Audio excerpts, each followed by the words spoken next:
My name is Cassandra Miles, and for the last 3 years I've lived in a cabin on the edge of the Colorado wilderness where no one knows what I did and no one asks. That's how I like it. Every morning I wake up before the sun cracks. The sky, brew a pot of bitter coffee on an old stovetop burner, and check the firewood pile like it might disappear overnight. There's a routine here, one I carved out of silence and frost. I teach survival workshops on weekends to teenagers who'd rather scroll through TikTok than learn how to build a shelter. I teach them anyway. Sometimes I even catch them listening. But what I don't tell them, what I've never told anyone in this town, is that I used to be a rescue tech for the U.S. Air National Guard. That I once rappelled from helicopters onto burning ridgelines. That I carried half-conscious men and women through snowstorms so thick I couldn't see my own hands. That 3 years ago I saved 8 lives in a crash that nearly took mine. I don't say that I lost something in that fire, not just skin and blood, but the right to tell my story, because someone else told it for me, and made themselves the hero. If you've ever watched someone rewrite your truth like you weren't even there, hit like, leave a comment, or share your story below. You're not alone. Her name is Aubrey Miles, my sister. She was a passenger on the aircraft that went down in December 2019 on a search mission that turned into a disaster. The pilot lost control. We hit hard, snapped trees scattered debris across a frozen basin like spilled dice. I was the first to wake up, the only one mobile. I pulled 3 people out before the first explosion went back in for 2 more. When I yanked Aubrey free, her arm was dislocated and she was barely conscious. She doesn't remember much from that day, but that didn't stop her from building a story around it.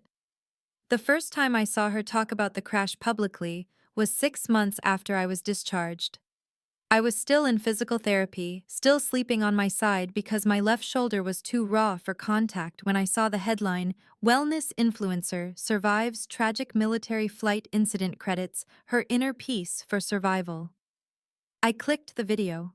There she was in soft lighting, face dewy with curated vulnerability. "I just remember the light," she said, "and the cold, and thinking if I can just stay calm, I'll make it." No mention of the hands that hauled her out of twisted metal. No reference to the burn I got dragging her through flame-slicked snow. I didn't need her to name me, but the way she told it, you'd think she crawled out herself and carried the rest of us. I closed my laptop. I said nothing. I moved to Colorado and disappeared. For 3 years I kept quiet. Let her have her speaking tours, her brand deals, her healing retreats. Let our parents beam with pride every time she made the cover of another Resilience Monthly. I figured the world doesn't care who actually runs into the fire. They only care who walks out of it photogenic. But if you believe real courage deserves real recognition, subscribe and stay with me till the end. There's more than one version of every story. Then last week I got a call. No caller ID. No warning. Cass. "Hey. Oh my God, I didn't think you'd actually answer." Her voice hadn't changed. It was still honey over steel. "Aubrey," I said. Yeah, listen. I'm working on something super exciting. A docu-series, real stories of survival growth, trauma to triumph kind of thing. And I thought of you. I waited. I mean, obviously you're a part of it. You were there. I tell people all the time that you were technically on that flight. Technically." She kept talking. "Anyway, we're doing a gala premiere in LA next month and I want you to come. Just like stand beside me for a couple red carpet photos, maybe say a few words on stage, something classy. And don't worry, wardrobe's covered." I blinked. "You want me to show up to support your version of my story?" She laughed. "Don't be dramatic. We're both part of it. It's our shared history. You've always been kind of behind the scenes. This is a chance to be seen. Finally." I could hear the smirk in her voice. It made my jaw tighten. "Don't you think it's a little late for an invitation?" I said. 3 years of silence, and now that there's a camera, you remember I exist. She didn't respond immediately. Then, "Look, I'm giving you an opportunity here. Don't make it a thing." I hung up. She texted me 3 minutes later with the event details anyway. Included a dress code, minimalist heroic black preferred. That night I sat by the fire with the box I kept hidden beneath my bed. It held only two things: a photo and a flash drive.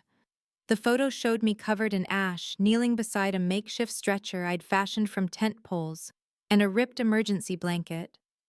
My face was burned on one side. My eyes were open, distant, alive.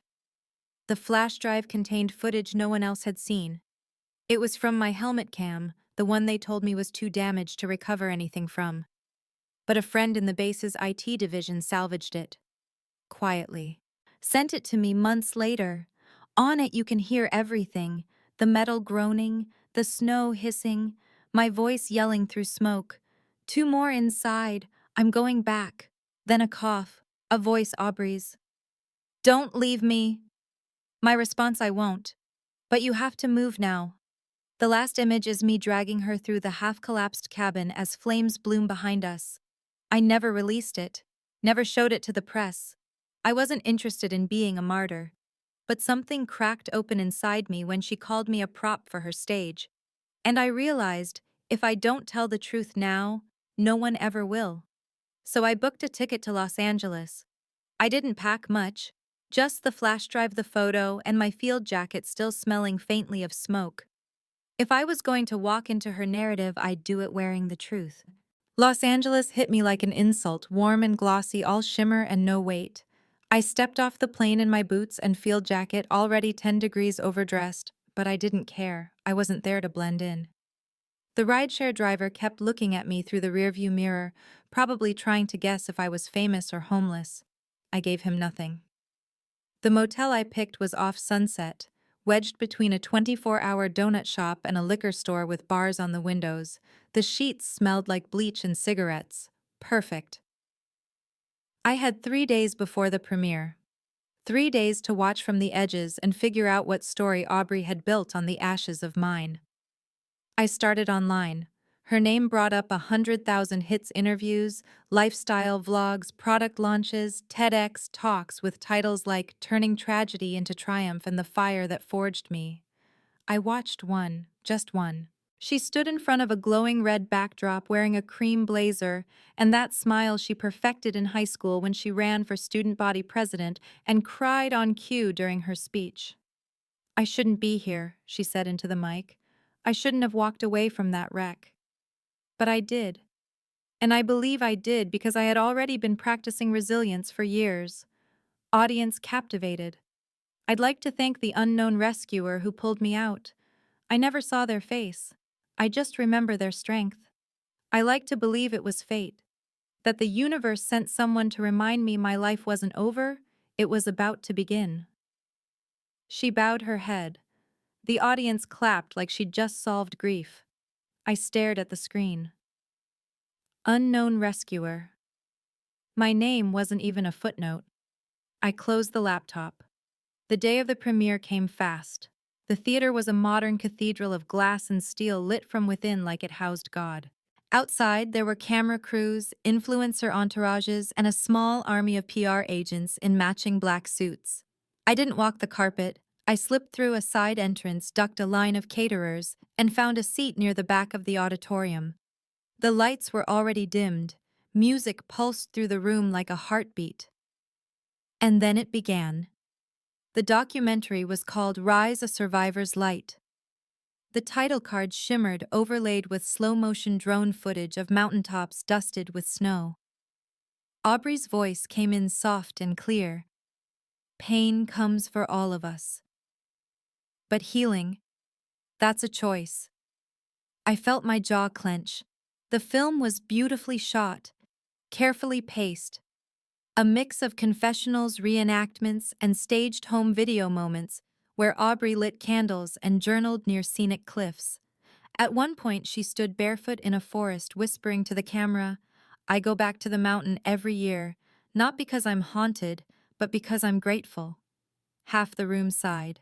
20 minutes in the crash was reenacted: a fireball, a scream, then hands, anonymous gloved, pulling her out of the wreckage. She gasped, cried, whispered thank you to no one. The screen cut to black. Then Aubrey again facing the camera.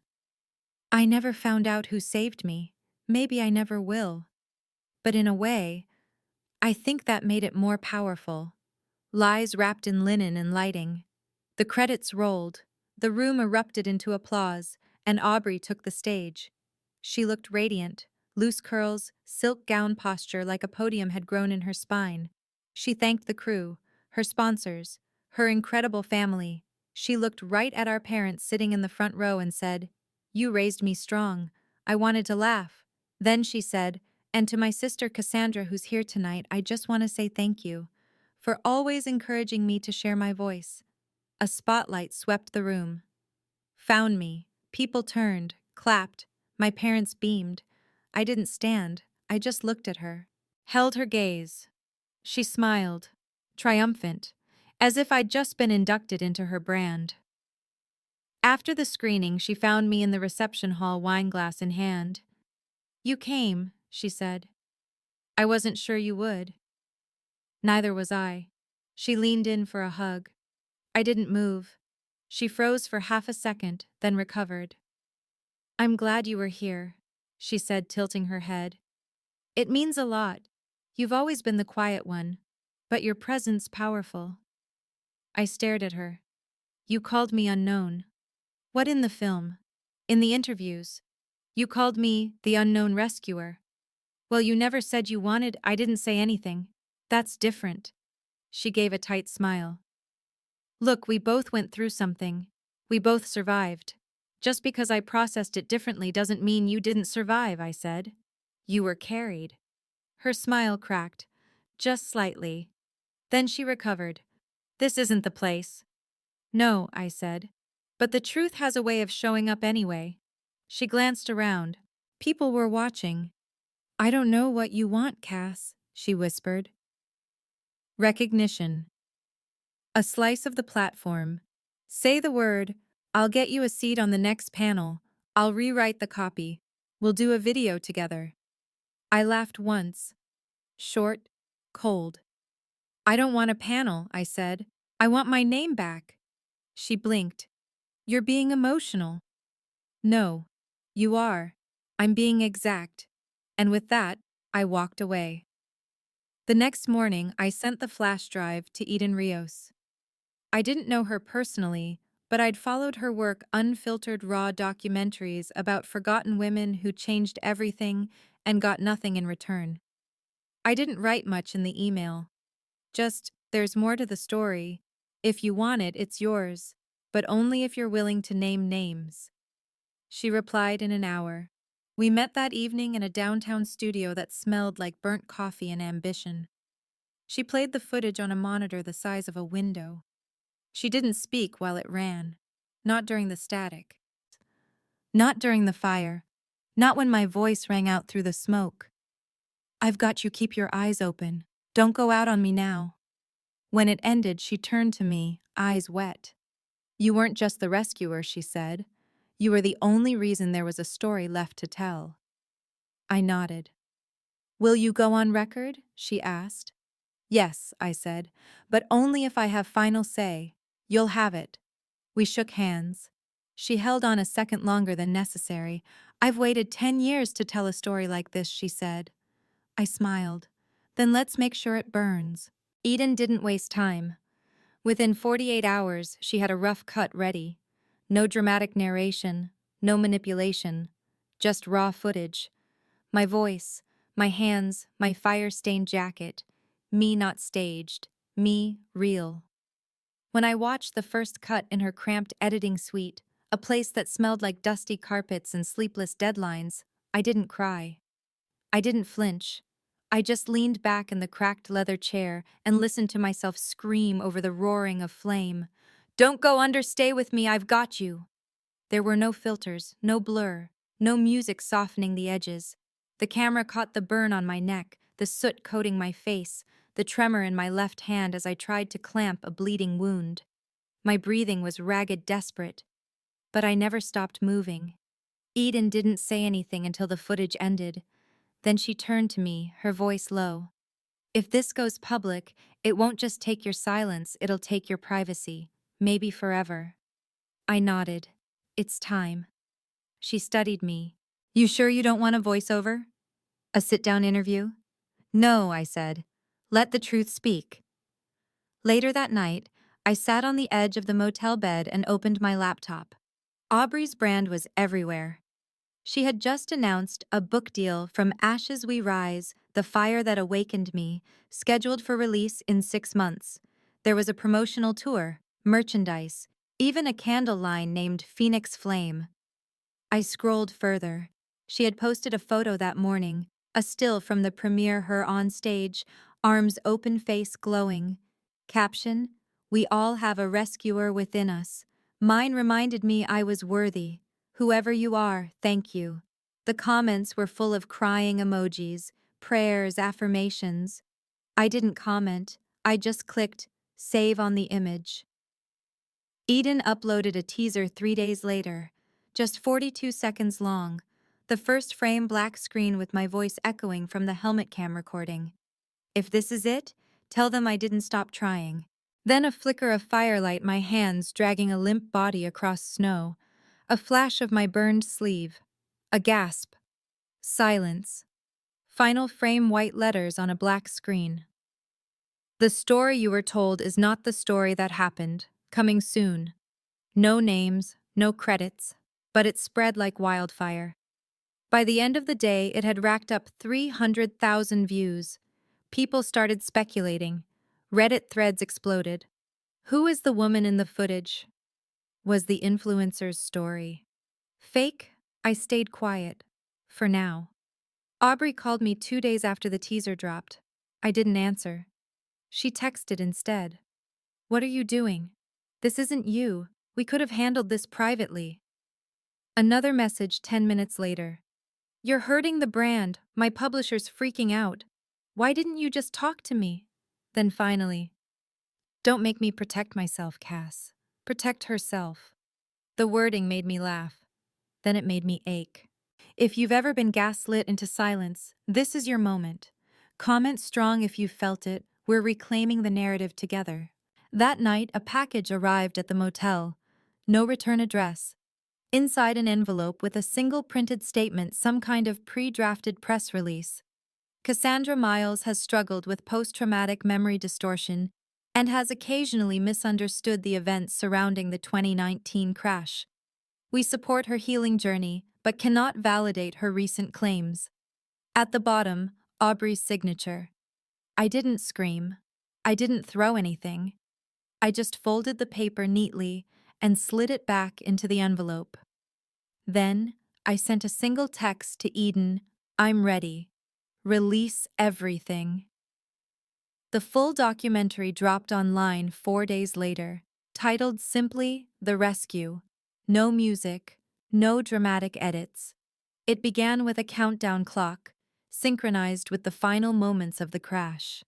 From there, Eden let the footage run nearly in real time. Every movement, every groan, every order I shouted into the smoke, each body I pulled, the staggered breath when I collapsed outside the wreckage. It included the recovered radio transmissions, the helmet cam footage, the medic's interview, the time-stamped photo of me holding Aubrey's weight in my arms. No dramatization, just truth. And in the final scene, Eden inserted one short clip from Aubrey's TEDx talk. I never saw who saved me, she said, smiling. Then the film cut back to my face, ash-covered eyes sharp, dragging her out of the snow. The credits rolled in silence. No theme song, no applause, just facts. The backlash was immediate. Headlines turned. Influencer story unravels. Amid hero footage leak, the real Cassandra rescuer behind the brand silenced. No more. Cassandra Miles breaks the internet. Within hours, the doc was trending on every platform. News anchors debated it. Think pieces multiplied.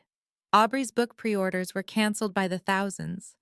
Her publisher issued a statement pausing further collaborations pending internal review. My inbox filled with interview requests. Good Morning America, The New York Times, CNN. I said no to all of them. Instead, I flew back to Colorado. A week later, I stood in front of the Ember Initiative's modest wood cabin. The snow was melting. The trails were reopening. Teenagers buzzed with nervous energy as they unpacked sleeping bags and studied fire maps. One girl, maybe 15, walked up to me while I was inventorying first aid kits. She held out a crumpled brochure for our summer program. It had my name at the bottom in small, bold letters. "Are you her?" she asked. I looked up. "I guess I am," I said. She nodded once very seriously. "My dad said what you did was real brave, that I could learn that kind of brave too." I didn't say anything. I just motioned for her to follow me into the lodge. We had work to do. That evening I sat on the back porch wrapped in a wool blanket watching the last bit of daylight stretch across the ridgeline. Elijah came out with 2 mugs of tea, sat beside me without saying a word. "I didn't think people would care this much," I said eventually. He shrugged. "They don't care about facts. They care about fire. Yours just burned cleaner." I smiled. "Maybe. Or maybe they're just bored with pretty lies." He handed me a small envelope. This came to the mailbox at the center. No return address. I opened it. A short letter. 4 words. "You told it better. A." I folded it once, set it in the fire pit, watched it burn. Then I turned to Elijah. "Do you think I'll ever stop carrying it?" He sipped his tea. "No," he said, "but you'll start choosing where you carry it." And just like that, I realized I already had. The first time I saw my own face on a screen, I didn't recognize it.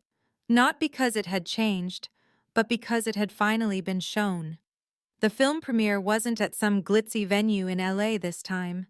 Eden chose an old theater in Telluride, cold wooden floored with creaky seats and a projector that flickered like it still remembered reel to reel. But people came. They packed every row, students from Ember, local fire crews, survivors, journalists, veterans, even strangers who only knew the story from a screen and felt something true in it. I sat in the wings unseen as Eden stepped onto the stage. She didn't introduce the film with fanfare. No grand speech. She just said, "This isn't a story about survival. It's a story about someone who stayed when everyone else ran." And then the lights dimmed.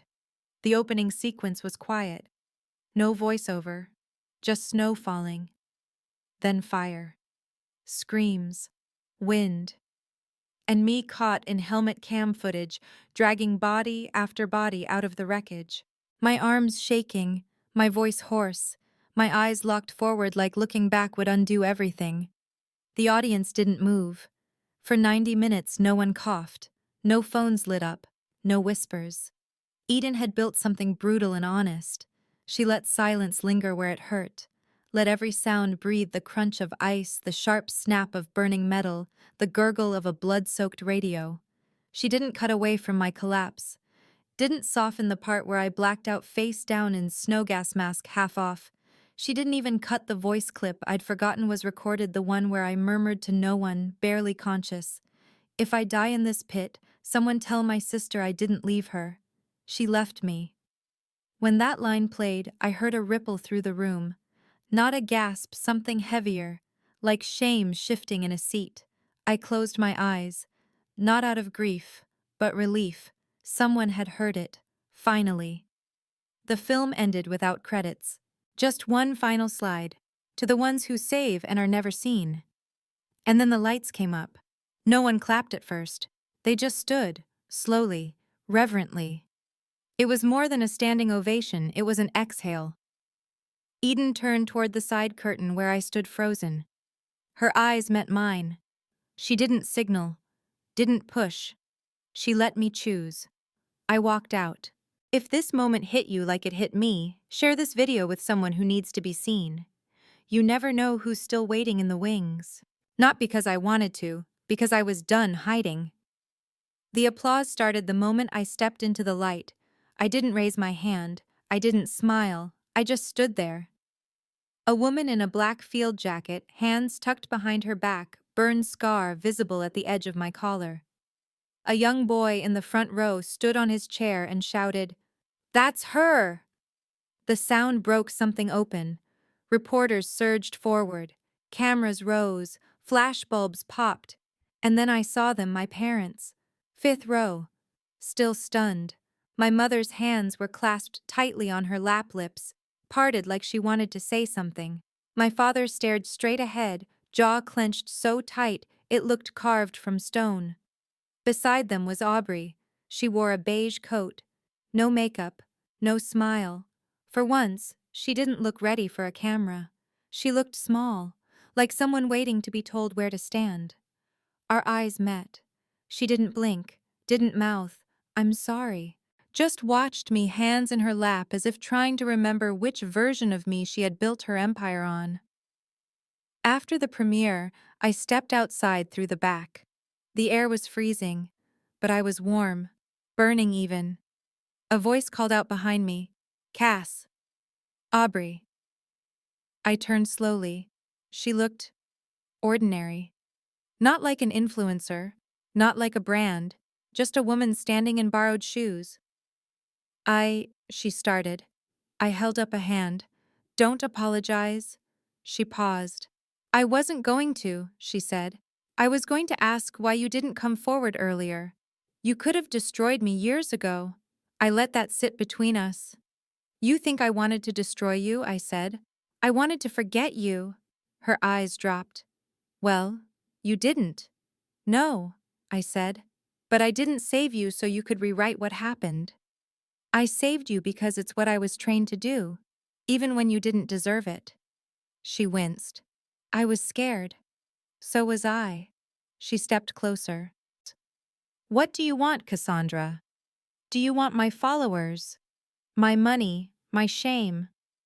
I looked at her like she was a stranger. "I want silence. Real silence. Not the kind where I'm erased, but the kind where I don't owe you anything anymore." She nodded. "Once. Then take it," she said, voice thin. "Take all of it." "No," I replied. "I'll take what's mine. You can keep the rest." And then I turned and walked away. Back in Colorado, the world kept spinning. The documentary hit streaming platforms. It trended for 6 days. I did one interview, only one, with a small public radio station. No camera, no makeup. Just my voice and my words telling the truth once and for all. The rest, I left alone. Aubrey disappeared from social media for 3 months. When she returned, it was with a single black and white post. "A fire doesn't just burn what's wrong. Sometimes it clears the path for truth." No hashtags, no links. I didn't comment. One afternoon, Elijah handed me a padded envelope, delivered to the mailbox again. No return address. I opened it. Inside was a newspaper clipping, "Bravery in the Blizzard, rescuer identified after 3 years of silence," highlighted in yellow. Taped to the back was a note in my mother's handwriting. "I should have seen you sooner. I'm sorry I didn't." I folded the clipping and placed it in the drawer next to my badge, my burn ointment, and the bronze pin from Eden's film crew that read simply Truthkeeper. That spring, the Ember Initiative tripled its registration. Kids came from all over, some scared, some angry, all carrying something heavy. We taught them how to build fires, how to put them out, how to stay alive when the air gets thin and the map goes blank. On the final day of one session, a boy about 12 approached me, eyes wide, voice careful. "Miss Cassandra." "Yes, I saw your movie. My mom made me watch it because I always act like nothing scares me." I knelt. And he shrugged. "I didn't know being scared was part of being strong." I smiled. "It's the first part," I said.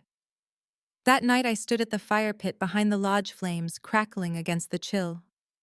Elijah stood beside me, silent as always. "Do you think it's over?" I asked. He looked at me. "You mean the fire?" I nodded. He shook his head. "No," he said. "But maybe now you're the one holding the match." I looked down at my hands, and for once they weren't shaking. It's strange what becomes sacred after everything burns. For me, it's the quiet hours before the Ember kids wake, when the lodge is still cold, and the only sound is the wind brushing the pine needles like a hand through old hair. I sit on the porch with my boots half-laced nursing coffee too bitter for anyone else. The sun hasn't broken the ridge yet, but I don't mind the dark. I've spent enough time there to make peace with it. They still come, you know the messages. Journalists, academics, podcast producers with soft voices and big plans. They want to talk legacy. They want to ask, what does it feel like to finally be seen? Sometimes I answer. Most times I delete. Being seen isn't the goal. Being real is. A month after the documentary's release, Eden called me. She was crying, not sobbing, just that kind of quiet leak people have when something long buried comes loose.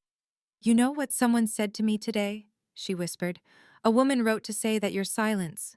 It made her feel braver than any speech ever had. I sat with that. It felt true. Eden was nominated for 3 awards that year. She flew to New York for the ceremony. Sent me photos of her in a suit that looked like smoke and mirrors. I told her she looked like vengeance in velvet. She laughed. She brought home a statue. Didn't dedicate it to me. Didn't have to. We both knew.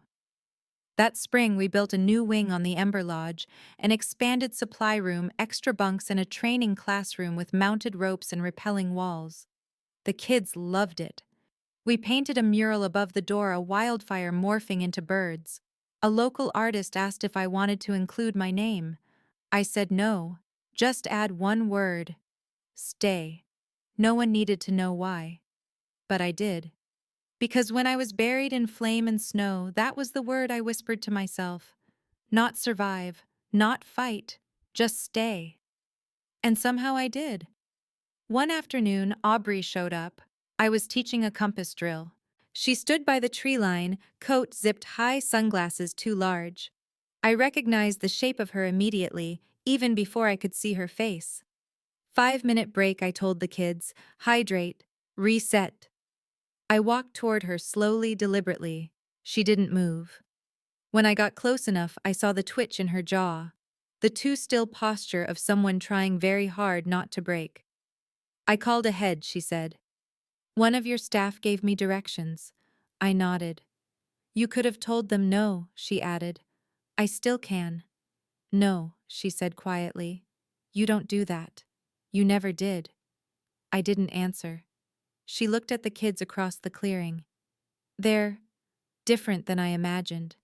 They don't need you to imagine them. They need a map and someone who knows what to do when the compass fails. She looked down, then back up. I'm not here to defend anything she said.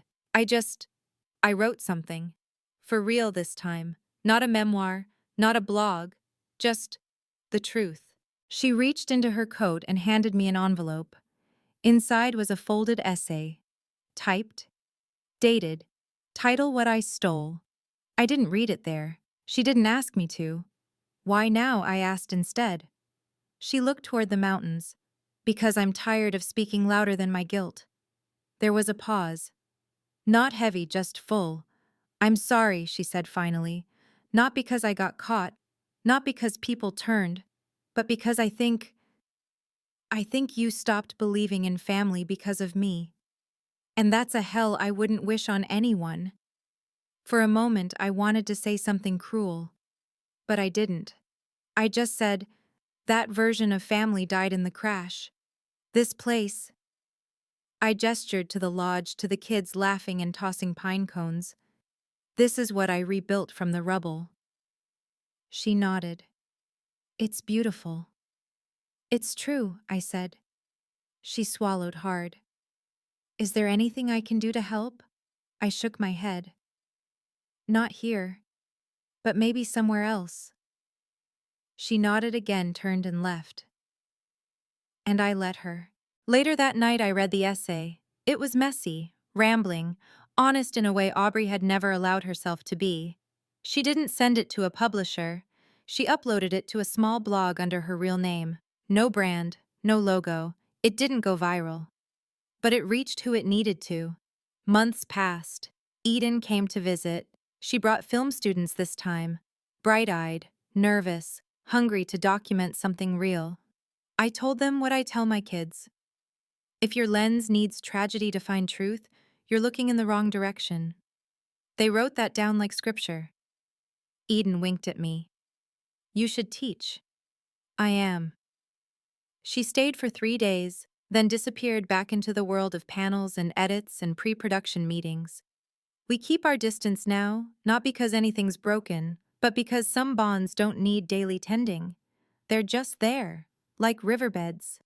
The last snowfall of the year came unexpectedly in April. The Ember kids were mid-hike when it hit. We activated our backup shelter plan. They stayed calm, mapped the terrain, made decisions together. They even found dry kindling under a frozen log. I stood under a tarp that night watching them laugh around the fire they built themselves. One of them, a girl named Kayla, asked me if I'd ever been scared out there alone back then. I said yes. She asked what I did. I told her I stayed anyway. She stared into the fire and said, "That's the part I'm learning." And I realized she wasn't just talking about survival, she was talking about life. I don't know what happens next. I don't need to. I don't need a sequel or a platform or a book deal. I don't need applause. Just this, a clean sky boots that fit a scar that tells the truth and a name that's mine again. And when people ask who I am, really ask, I don't say a hero. I don't say a victim. I say, my name is Cassandra Miles. I went into the fire, and I came out carrying more than just bodies. I came out with the part of myself no one could brand or borrow or bury. And that is enough. If her name moved you, let yours echo. To drop a comment with your name and one word you've reclaimed, we're listening,